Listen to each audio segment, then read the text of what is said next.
side of things of what we're seeing as we get the first heat race lineup going. Caleb, this is how they're going to roll off for green. All right, it is heat race number 1. J.J. Yaley starts on the pole out of Phoenix, Arizona. And next to him, it's Cody Gardner from Bryant, Arkansas. Row 2, Matt Sherrill and the Demon, Damian Gardner. Row number 3, it's Ben Worth and Merle Scherb. Row 4, Drew Rader, Brandon Thomas, and Travis Scott all by himself at the back of the field. Points are on the line. Again, 100 points to win from the pole, 105 from second, 110 from third, etc., so on and so forth.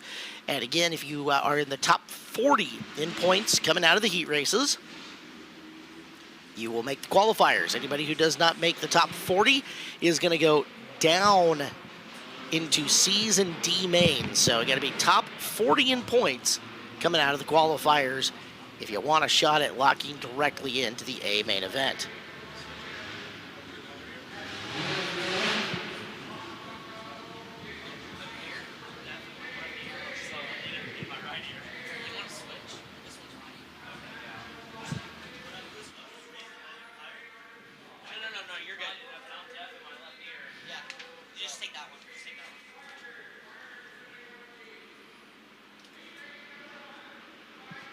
We are ready to go. Cars lined up 2 by 2. And off the corner, J.J. Yaley looking to get his Chili Bowl started the right way. Green flag is out, and Yaley jumping to the early lead. Gardner in the 60 looking to settle into second as you watch Ben Worth trying to get a hold of the 5 car a little further back in the field. Lap number 1, it's Yaley, Gardner, Sherrill, and Gardner once again. Cody Gardner in the red 60, Damian Gardner in the black 71. As Cody drops back in position, here comes the Demon to the inside. Shuffling Cody on backwards, he's up into third. Yeah, Scotty Cook talked to Damian Gardner right before he knew the intensity and the urgency he needed to display here in this first heat race. This track is so juiced up right now, and he knows it's go time. Finally displaced the other Gardner machine, but that's allowed Matt Sherrill and obviously J.J. Yaley to start to squirt away a little bit. Yeah, it's so tough here early in these first couple heat races. It gets super narrow, and then that cushion gets pretty thick the last couple of nights in 3 and 4, and it doesn't really want to move. So really tough to make too much headway. So you kind of look to try and be from that 4th heat race on. Damian Gardner off the pace up in turn number 2. Should see caution lights any second now. So the Demon, who's had a bad run of luck here at the Chili Bowl in his last few seasons, to a stop on the back straightaway. Gardner drew some eyes in the Chili Bowl pool this year and has some guys kicking themselves right now. He has slowed to a stop, and it is Gardner drawing our first yellow of the contest. Ben Worth made a good charge up there too, kind of fell back on the start, back up to the 4th spot. We know the speed they have in that Tim's 5K, obviously with KTJ locking her in the other night. So keep an eye on the Worth machine as well, as Gardner will now head to the work area, probably just right up the ramp. So he'll have some work to do, as once again with 78 cars basically mirroring last night, we're going to go back to D features here tonight. So the Demon's going to have his work cut out for him. Out in front, J.J. Yaley started on the pole. You got to win them when you start on the pole. And so far, so good for him. Matt Sherrill sits in second. The starts and restarts here at Chili Bowl are some of the most intense. Obviously, you're figuring that out as well as you continue to run this event, but what's been the key for you, especially to capitalize on a start and a restart? Because, you know, once we get single file like this, it's awfully hard to track guys down. Yeah, for sure. On this initial start, the biggest thing, you got to know who's around you. Some of these guys, I've never even heard of before, so you got to kind of know who's around you, and some of these guys, you know what their characteristic is, to whether they're going to go to the bottom or the top, but you basically got to go where they aren't. So try to make quick work of them, that's for sure. Watch and see if Ben Worth can continue his ascent up the field. He's up to third now in the 5 machine as he looks to the low side on Sherrill out of 1 and 2. Sherrill wheel stand brings it back down. Wheel stand out of turn number 4 from Worth. So he looks low on Sherrill for second. Sherrill and Worth battling for position number 2 on the racetrack in our first heat race. Yeah, Matt Sherrill's going to try to carry the banner for the Second Opinion Racing squad. Dan and Patricia Harris, Jeb Sessoms got flipped over in his prelim night, so trying to carry this banner, trying to get something happening here as Sherrill started third, so he's got to pick up one more. The checkered flag's out for J.J. Yaley, so Matt Sherrill at least picks up 1 to second. Worth coming from the inside of row 3 in the 5th spot. So 5th to 3rd for Ben, but JJ will win from the pole. Former USAC Triple Crown champ.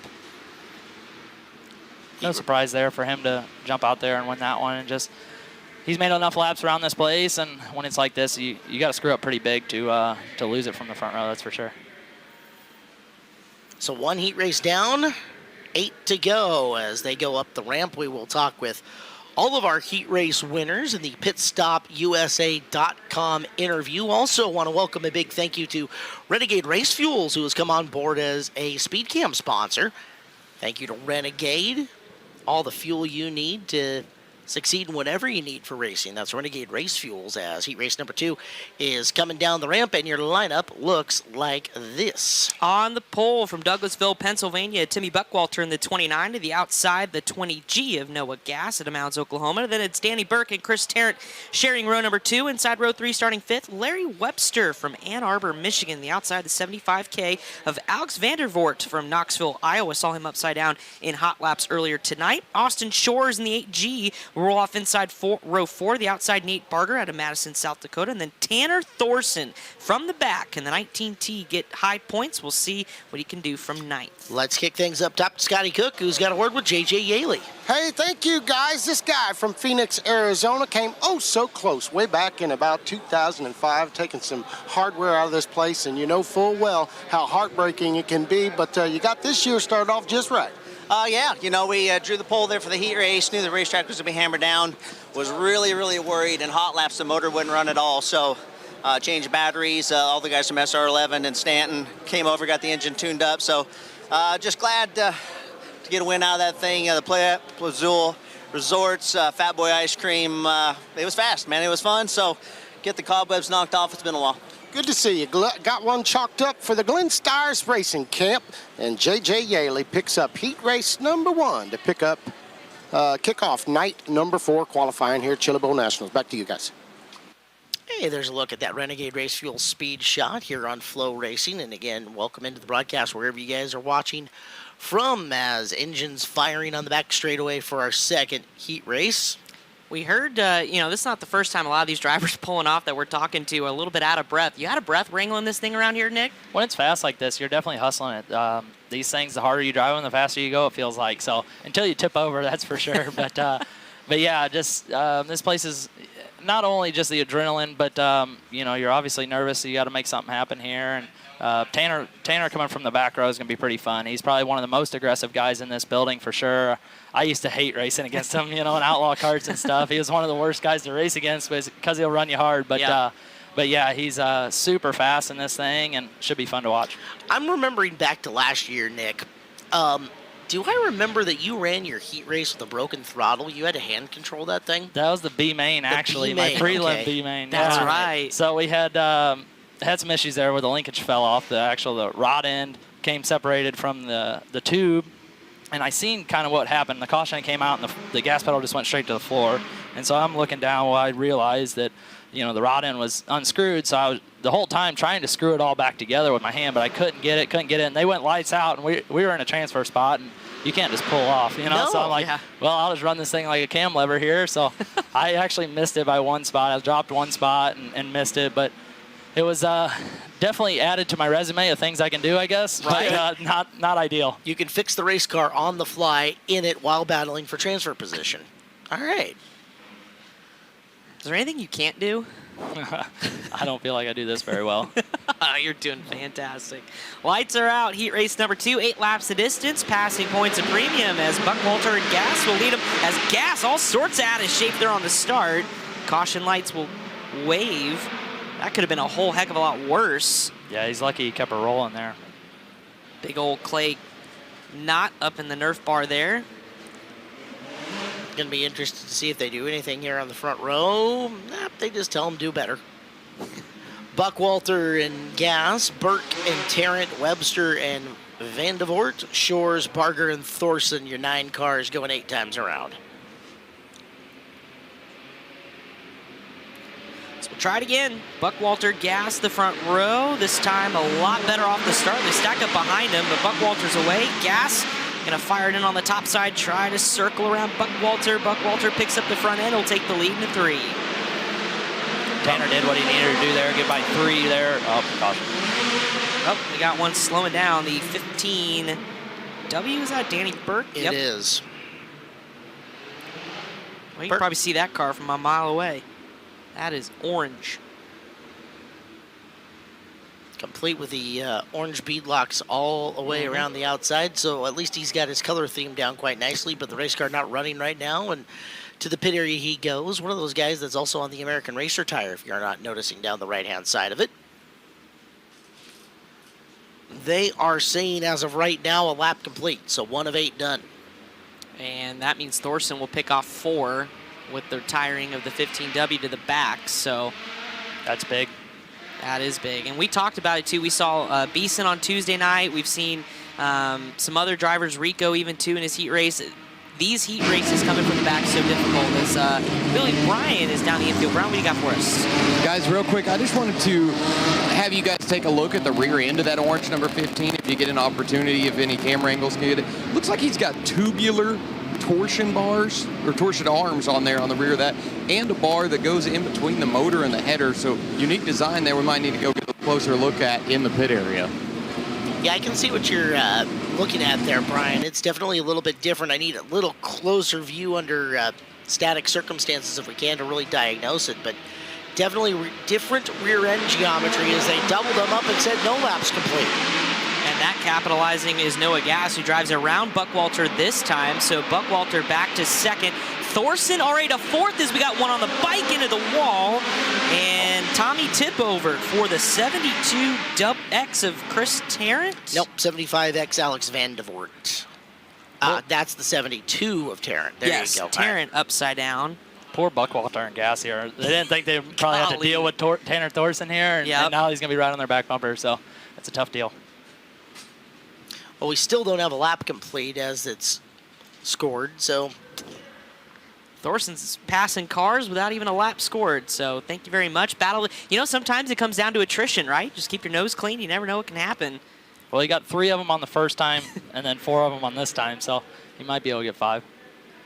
And, yep, right up on the bike there, entering the cushion, sets her down, and at that point you're a passenger. very gentle, all things considered. Yeah, right rear just probably looks like it's got most of the damage. You saw the wheel center, the wheel cover bent up on it. Brian's on the scene and will give us his best diagnosis if he can. There we go. It looks like it's really just this wheel. The linkages are back here, the Jacobs ladder. And there's a very, very slight bow in it, but nothing really significantly bent on suspension-wise. I think it just got this right rear. All right, thanks, Brian. So the hook to the back end of the Tarrant machine. And, you know, Nick, I was talking to Ricky Thornton Jr. too as well, another Fender guy trying to take after it here at the Chili Bowl and the shootout. So what's been the biggest draw, you think, for some of the guys to kind of follow in your footsteps a little bit and take on the open wheel challenge, you think? Yeah, I mean, I think Tim McCready was the pioneer of this for the Fender guys. But yeah, just it's a lot of fun. You know, we ain't got much going on. We could go out there to Vado or something and run out there. But all eyes are here. You know, a lot of eyes are still out at Vado, but this deal here is the marquee event in the country. So something different, something a lot of fun, and go out here and have fun for a whole week. All right, lights are back out. As you can see, Tanner Thorson up to the 4th spot as Buckwalter will have to take the cars back to green here in heat race number 2.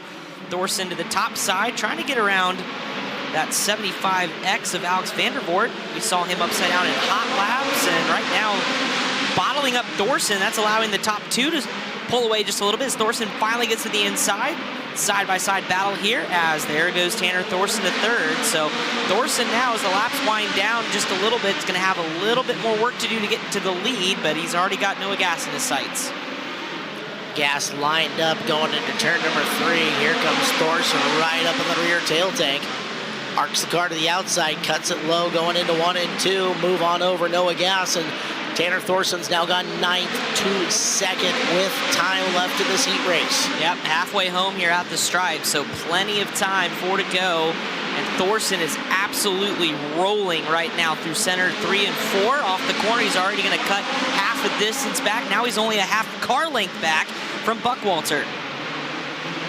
Man, his car was so fast the other night in that Byrock race, and qualifying and everything. To go out last and qualifying and beat everybody, that was pretty impressive. And I got to talk to Tanner quite a bit yesterday, and he reminds me a lot of myself. I enjoy talking to him just because he does all the setup work on his stuff, and very smart kid. So typically he would be on 4 coils, and he's one of the only guys in the pit area on 4 coils, but tonight he's on bars, and he has been all week. So pretty cool to just see him go from one setup to the other. Checkered flag is out, and so hats off to Buckwalter. Holds off Thorson. They got trapped up behind a couple lap traffic vehicles, and that allowed Buckwalter to have just enough to beat Tanner Thorson. So still 9 seconds, going to easily put him on the top of the points chart for now, but Buckwalter's got to be pretty pumped about that one, knowing who exactly was behind him. Thorson, 128-point effort. In fact, that should be very, very strong going into our next heat race.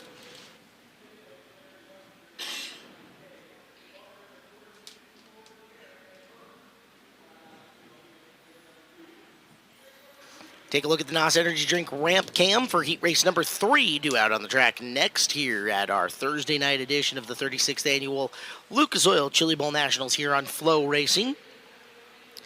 We'll get the lineup before we get to talk to our heat race winner, Mr. Buckwalter, as Earl McDowell Jr. will be on the pole to Claremore, Oklahoma. Then Stevie Sussex from Levine, Arizona. That's your front row for heat race 3. J.D. Black and Michelle Decker is row number 2. Row 3, Dylan Bloomfield. And the Colfax Comet, Robert Bell. Keep an eye, maybe a repeat of 2017 here with a heat race win. Brian Bell, Dylan Silverman also in this one. Silverman out of the Rams Racing Camp. And then Chad Baselou back with us out of Lebanon, Indiana. Let's go back up top stairs to Scotty Cook.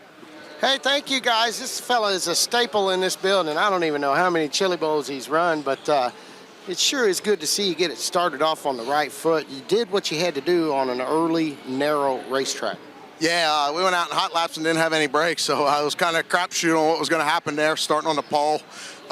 Just hats off to these guys for giving me the opportunity and busting their tails. We were still in line there on the ramp, putting a rear caliber on, so, you know, hats off to them for getting it right. I don't know if we're great or good, but you know, just to get a heat race win puts us in a qualifier, so we'll go back and tune some more and see what we got. Must be pretty good. 9th to 2nd hard charging Tanner Thorson, and I know you saw him there late. Great job holding him off. Yeah, and it was, I seen him coming a little bit on the screen, but, you know, the track was so narrow, and I missed the bottom a couple times and was sliding up to the rough stuff. Just got to get a little more consistent myself, I think. Just hats off to everybody on this car, man. If it wasn't for them, we couldn't be here. Douglasville, Pennsylvania, Stevie Buckwalter picking up heat race number 2. Tim Buckwalter, Yeah. apologize. Great job, buddy. Yep, back to you guys. Not the first time that that mistake has been made. No worries, Scotty. Is Timmy Buckwalter, a guy kind of like Nick that can and will and does literally drive everything you've seen him in wingless, sprint cars, micros, modifieds up there in the Northeast, and more. Also pretty good in the midget. So picks up the heat race win. Let's settle in, get ready for the 3rd heat race. First 2 heat race winners there both had issues in the hot laps, so that definitely makes you nervous rolling down that ramp for your heat race, and both of them were able to pull it off. Well, there he is, the multiple-time sprint car feature winner this year out in Iowa, the legendary Colfax Comet, Robert Bell. That baby gets better with age right there. Looks like a fine wine, right? The only thing I don't think he's cleaned it since last year. No, the only thing I worry about is his head is almost out of the cage in this thing, so don't want it up on your top. We talked about almost out of the cage on that thing. he It's is. not just the head. Look Right. how far out his arm is hanging. We talked about, though, 2017 picked up a surprising but yet fan favorite heat race win. I don't think anybody was sitting in this entire building. And I think there's been a lot of rumblings when the heat race lineups kind of got rolled out here tonight of kind of who was in his heat race. And I'm thinking, he's got a shot. He's got a shot. We'll see if the Colfax Comet can do it. It's the old adage in poker. I got a chip in a chair, right? Mm-hmm. I'm still in it. Still in it. And he loves this event no matter what. He could be in a Q main and he still loves being here. Always good to see Robert Bell. And the good news is if he wants to get rid of his midget, that tail tank will go right on a Silver Crown car easy. We're coming off the corner. Green is out here on heat race number 3 on the inside. McDoulet and Sussex on the outside. Sussex going to drive quickly into the lead down the back straightaway. Give it to Stevie Sussex as there's a traffic jam up and around the top, and we get a car sliding to a stop. And we'll get a restart as Brian Bell in the 23B Rock the car back in, and we'll push him back off and restart him from the back. Starts have been a little bit ragged. Let's take a look at the Joe's Racing Products replay. Is exactly what happened to Brian as everybody hauling the mail in and Just locked it up a little bit there and then got it back rolling. our 7D car, Michelle Decker, starts the chain reaction. Bell gets the worst end of it, and we will move forward. Bell, one of the FSR radiator guys. Ever needing a custom radiator for your race car, no matter what it is, FSR radiator can do the job. Brian, pretty successful wing sprint car driver in the Southeast to his own right. So we'll try it one more time. This time with Brian Bell out of the lineup. He was scheduled to start 7th. We'll see how they all dart around and fill back in.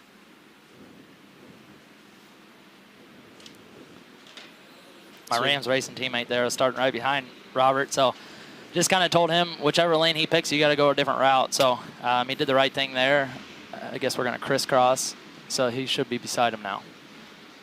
Yeah, what's it been like? What kind of information are you talking to Dylan? I mean, not a lot of people know Dylan Silverman, so kind of what's been your experience with him? Yeah, so, man, he's a really smart kid. He's a engineer at Stewart Haas and did a lot of racing along, quite a while ago at Red Bluff and stuff like that. So not a ton of midget starts, and just trying to learn, every night. And I'm trying to teach him as much as I can, but I don't know what I'm doing either. Well, green flag is back out, and everybody kind of wrestling their way in and through the field. Let's see how it sorts.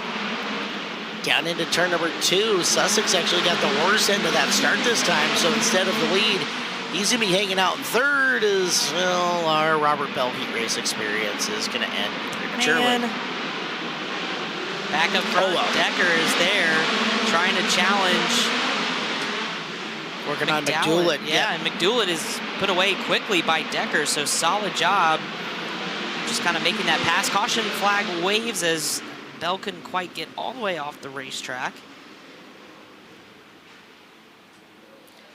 If you don't get at least one caution in one of these heat races, they go so quick. Oh, my goodness. Especially when the track's narrow like this, you need at least one to try and regroup and try and put a couple guys away. Hard to even settle in sometimes if it just goes green to checkered, right? Yeah, even those qualifiers, you just, the other night in my qualifier, I started 5th and was back to 6th, and next thing you know, it's a white flag, so I had to make quick work of one guy, but, just to try and advance and set me up pretty deep in the feature. Other than running the micro on the chances that you have to do that, do you ever run on a surface this small as we measure this out at a 5th mile? Yeah, I mean, Gateway's small. Gateway. So yeah, that's one of the main reasons why I wanted to run Gateway in the midget was to get laps for here. It's totally different still. The biggest thing about this place is this black dirt has so much grip. I've really very rarely ran a midget where you get in situations where you got to worry about wheeling up and biking the thing. So that's my biggest thing here. When it's fast, I'm kind of nervous of how hard I can hit the gas without biking or wheel stand. Earl McDoulet Jr., Michelle Decker, Stevie Sussex, 1 through 3. We're back to green. Dylan Bloomfield's in the 4th position. Dylan Silverman sits in 5. So they'll work down into turn number 3. Sussex peaking high on Decker. Decker down low, trying to make the run on McDoulet. Bumper cars off of 2. Sussex down low, uses the right rear tire. Creates a spot for himself. He'll move by Decker. Coming back after him, going into turn number 1, but you can see he's starting to expand the racetrack, going up to the higher groove in 1 and 2. Behind him, Bloomfield and Silverman doing battle with Baseflug trying to run his way up. Chad Baseflug, who started 9th, has a look to the inside on Silverman. Silverman washes wide. There goes Baseflug taking 1, maybe taking 2 as Bloomfield opens the door. Bloomfield's trying to get up and around Decker, tried to circle, couldn't make the pass. You've got a new leader at the same time. Stevie Sussex has moved into position with just 1 more lap to go. White flag is out, and Sussex looks like he's going to get the drive off, but there's Chad Baseflug, but got fed a right rear by Decker. Is going to fall 1, maybe 2 spots back. Oh, Bloomfield up on the bike. He got 1 to the fence, and that's Baseflug, but the checkered flag is out of Terry Maddox's hands. So Stevie Sussex wins. McDoulet Jr., Decker, Silverman. your top 4, and then we'll see what happens from there as Base Fluke comes to a stop from 9th, challenging 4th or 3rd there. He had minimum had 9th to 5th going, depending on how that corner was going to work. But, yeah, wild sequence of events as Sussex is going to get the victory. Just wrong place at the wrong time there. That guy biked up, and he was on the outside and just wheel hopped him. So with that, Silverman actually gets credit for 8 to 4. Pretty good run for the teammate car. Yeah, that was good. Basically had a tough time getting by him there. He was holding a pretty good lane. Yeah, see the 14 just catches too much berm, comes straight across. Nothing he could do there. A little wipeout at the very end of it as these heat races have been chaotic. There's been lots going on and a little bit of attrition at the same time as the 14 will go up the ramp. We'll go up the ramp as well, the Scotty Cook. Yes, indeed, guys. Laveen, Arizona, Stevie Sussex with his hands full of spirited battle for the lead. You come out on top. Tell us about it, buddy. Well, I just like to make things hard on myself. I had a great first start, and then second start, I just got a little tight, and luckily I had that yellow to kind of regroup and get on the shocks, and got this thing really rolling pretty good. Just like to thank the Wingo brothers, Mike Thomas, Ryan, just all them guys. They gave me a really good race car, and now we just get to get on the qualifiers. It's good to have Motor Mania TV on board. Car looks really good. Speed media, you can see she's capturing every moment. So yeah, so at least we got in the qualifier. Heat races is always the toughest part of Chili Bowl, and so we just go on from there. It's a long way from the desert, way to make it worth your while and way to get it started, son. Yes, sir. All right, once again, how about that, guys? An amazing effort. Racetrack just now starting to move beyond 1 lane. It's about 2 lanes, and it's going to start getting exciting before long. Back to you. To that point, we're starting to see a little bit of the equipment working around in the infield as there is the Lele Rotera, and it was really great to have Brad Chandler in here talking to us about what they're trying to do, how they use the equipment for the various and different means. As you can see it getting up and chopping off a little bit of that cushion, mussing it up. They'll come out, pack it, adding some water down in and around the infield and down on the berm too. As we're 3 heat races into 9 here on FloRacing tonight. Your coverage on FloRacing. We're awfully glad to have you in wherever in the world you are watching. Is I don't know, Chris, I've already got people buzzing me in from Australia and New Zealand saying they're tuned into the broadcast. It's early out there, but they are buzzed in and watching. It is early, and certainly good to hear from them. My phone's over there, Caleb. Otherwise, I'd look. We switched spots up here in the booth, but we've I got a couple pings too as well from folks back home, and obviously I'm just taking a look around at the crowd here that's settled in nicely. I think last night we still had some holes before we got really into preliminary feature racing, and this looks pretty dang good. Nick, how's your experience been hanging out in turn 2? Yeah, it's wild. Them guys do some crazy stuff over there. I posted some of it on Twitter, so I'm sure a lot of people have seen that. But yeah, them guys, they have a hell of a lot of fun over there. Definitely a little bit of liquid encouragement. Sure. For sure over there. So, yeah, it's just fun to hang out with them guys. They got the air horns and everything else going. You sit over there in turn 2, waiting to get pushed off, and they're yelling at you, and they kind of get you pumped up. So it's pretty neat over there. And last night, too, we saw, Jason McDougall, 6th, 7th to 1st in the heat race. They got him all rowdy up there. It's cool that a lot of the drivers say they feed off that energy, and I'm sure you feed off of it, too. Oh, yeah, for sure. You come around after a heat race. I won the heat race the other night, and, you can hear them guys over there. So pretty neat. It's just, I think every racetrack needs that. I was talking to Larson and Colby and Sweet, they got the Silver Dollar deal, and they're like, we need one of those sections over there. So they're working on that.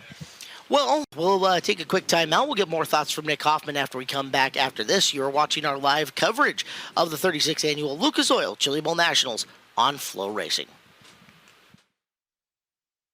The people of Oklahoma Oil and Natural Gas are doing extraordinary things, contributing to the well-being of every Oklahoman. But some of their most important contributions can be seen in our towns and cities across the state. Millions of dollars donated every year to ensure the people of Oklahoma have access to the best medical care. Funding research to find cures, helping educate the next generation of healthcare professionals. It's one more way we can give back to the state we love.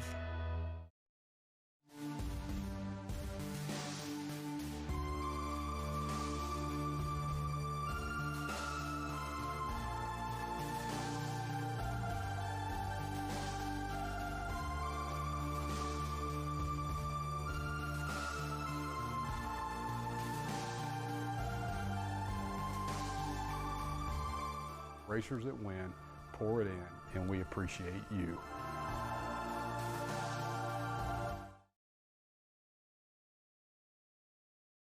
The Speed Cam, the Renegade Race Fuel Speed Cam here on FloRacing of this fourth heat race making its way down and on to the track. Let's get our lineup as the cars ready to compete for this fourth heat race look like this. It is Zach Blurton out of Kansas sitting on the pole. Travis Buckley will be next to him. One of those New Zealand drivers that his home countrymen are rooting for. He's outside row number 1. Brody Fusen and Tim Barber in row number 2. Jeff Stassa and Shane Golobic making up row number 3.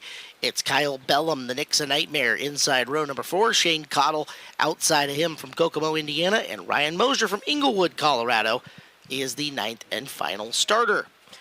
Back portion of that field, awfully interesting, Chris. There are some names that have had success in Chili Bowls of yore in Shane Cottle, and of course, all eyes on Shane Golobic starting outside row number 3. Yeah, and we documented it at the top of the show. That Matt Wood Racing Group, a little bit of a black cloud followed them last year here at the Chili Bowl. We had pretty highs of Colby Copeland, and then you've got Mitchell Moles, who flipped leading the prelim feature a couple nights ago. So it's Shane Golubic's turn here to try to turn the tides for that NOS Energy Drink and Matt Wood Racing Group and Elk Grove Ford and all the partners they've got. They continue to bring really, really fast race cars, and Shane's no slouch behind the wheel, certainly knows how to get it done and lock things into a feature. So starts tonight, and I think he's in a really good starting spot with the way the track is starting to widen out just a little bit. Maybe bet you he wishes he was in the next heat race. That'd probably be even more ideal, but starting 6th shouldn't be too shabby for him.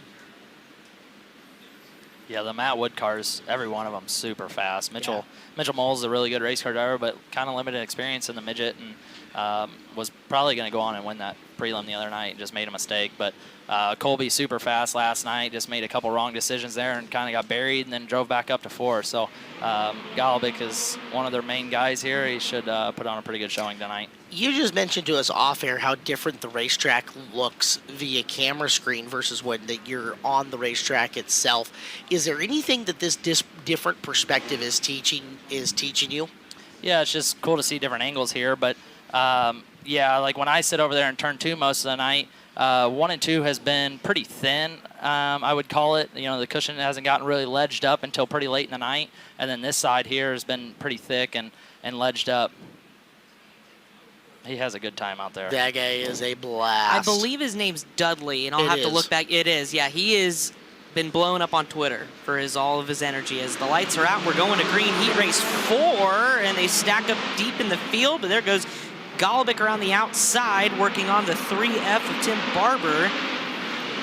And he'll dispatch of Barber, looking after second. Outside, inside crossover door was shut. The 7 NZ of Travis Buckley. Yeah, I try to make a lane change there as all sorts of crossed up is the Barber car. Coming through from back of the pack, Shane Cottle is already working his way up and into 5th, so the veteran Cottle is starting to dial in. Meanwhile, there is Golobic coming up on the back of Zach Blurton. Blurton trying to hold down that top spot. Golobic, there's the path to the lead, down the back straightaway, shoot him on through, and he's got it. So Golobic takes the lead on the left. There's Cottle approaching the Buckley car in 4th as Cottle now to the inside of Buckley. That's the battle for 4th again. Shane Cottle certainly has been a part of this Chili Bowl for many, many years. Gets up and over the berm, drag race at the line, and Buckley's not giving it up easy. But there goes Cottle in that 68W. Cottle, the kind of guy you would expect when things get messy, to him have his elbows up and not be afraid to get down in the dirt, as the throttle has now worked his way to 4th. He's got a little time, but not much, and especially if Fusen in the 4 and Blurton in the 3 race hard, there goes Fusen to second of the white flag lap. Yeah, that was a good move by Fusen there to dispatch Blurton before Cottle could get there, as off of 3 and 4, Shane Golobic kicking things off with a nice heat race win from the 6th starting spot. So new high point man, Shane Golobic. Pretty easy one there for him. The floodgates kind of open, and he was able to pick the right lanes. Maybe 2nd, you're right, Caleb. 128, though, for our 9th to 2nd run for Thorson, but still awfully good and will be really solid come qualifier time. Well, the cream rises. That's what we always say, and a guy like Golobic figures out his way to get up and through that field, just made the right moves the right time, and there he is, getting another chance to talk at the top of the ramp here in just a few seconds.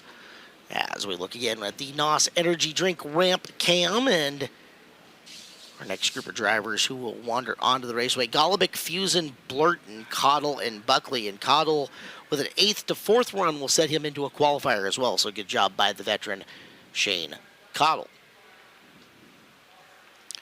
Pushing down with the quads, we are already up top with Scotty Cook. Go ahead. Well, they got one kicked off just right for the Matt Wood camp. Great job, Shane Golubic from the 6th spot. Got a starting spot and about an ideal heat for it to be wide enough for you to maneuver.